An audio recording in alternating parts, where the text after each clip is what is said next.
How do we maintain our independence and individuality in relationships?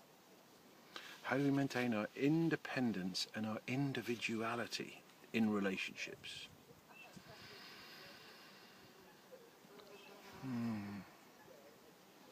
Well, is it true that somebody can take away your independence? Is it true that someone can take away your individuality? And I don't think it is. It is true that you can have the sense of losing your independence and have the sense of losing your individuality.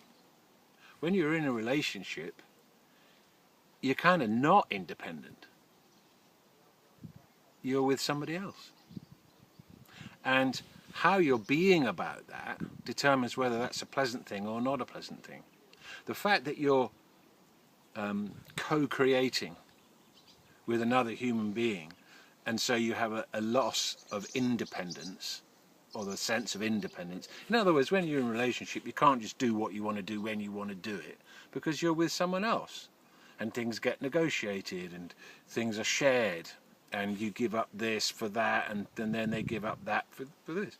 So the loss of independence comes with the relationship, but it doesn't have to be a bad thing. It actually can be a beautiful thing that you're making those gestures of sharing and being more selfless.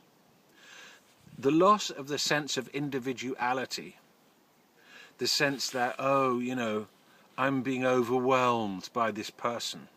Oh, you know, I'm not functioning as I was when I was on my own, and it's because of the relationship, it's because of this person.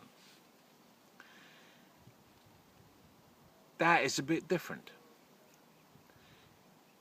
Why do we lose our sense of individuality? No one can take it from us. We give it away. We actually give it away. We give it away because of a number of different reasons. We give it away because we think that if we maintained our sense of self and our focus on our own life, then somehow they wouldn't like us. We think that part of the deal of being liked, part of the reason why people want to be with us, is because we're so amenable and we'll flow with what they want and everything. And so we do that, but that over time then that builds up resentment. And at some point that resentment will show itself. And mostly people will blame the other person. Oh, you just dominated me. And so I didn't get to do what I really wanted to do with my life. But what I have to realize is that in a dominating relationship, where there's a dominator, there must be one who's dominated. And they are in agreement, whether consciously or unconsciously. In a sexual act of domination, there is a conscious agreement. Okay, you dominate me, you know, with the big whip or whatever, and I'll be dominated. And then afterwards I'll tie you to the bed and dominate you. And that's a conscious thing. I don't know why people want to do anything like that. But also it happens unconsciously. We make unconscious agreements with people. And we communicate that with body language.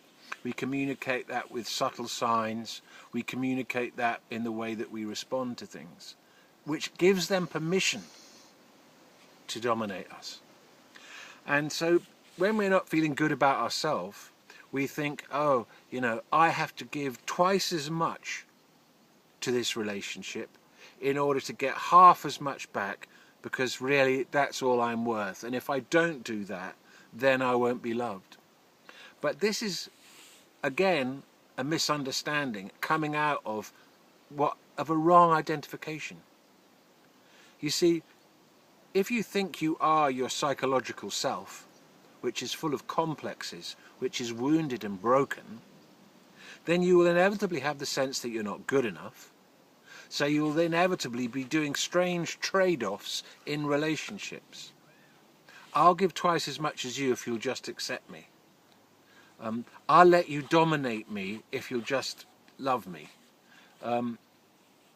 We'll just do what you want to do if you'll just let me do it with you. These kind of payoffs, these kind of deals come out of a wounded self. And the thing to understand really is that you're not wounded. That's the psychological self. That's who you thought you were. Thought has made that. When you were feeling bad and depressed, negative thinking about yourself created negative impressions and built negative rooms in the house of your psychological self. And those moments where you felt really good and up, they bring positive rooms in this house of the psychological self. But none of that actually is you. And so really, all this sense of identity, this sense of individuality, this sense of independence, these are all psychological positions. And the real remedy is to know the self. Who are you? And how, once you get who you truly are, you don't need anybody else to confirm that for you. So you don't need to make any trade-offs. You don't need to make any psychological negotiations in order to get that sense of I am accepted. When you accept yourself as you are, you won't have to buy that acceptance from others. It'll just be there. It's amazing. You accept yourself, everybody else accepts you. People have got too much on their own minds about themselves to be wondering about whether you're acceptable or not. So basically, if you accept yourself, they'll accept you. And that seems to be how it all runs. But what the other thing to look at is that the real principle is who you're being, that the relationship is, gives you how you get it. What does that mean?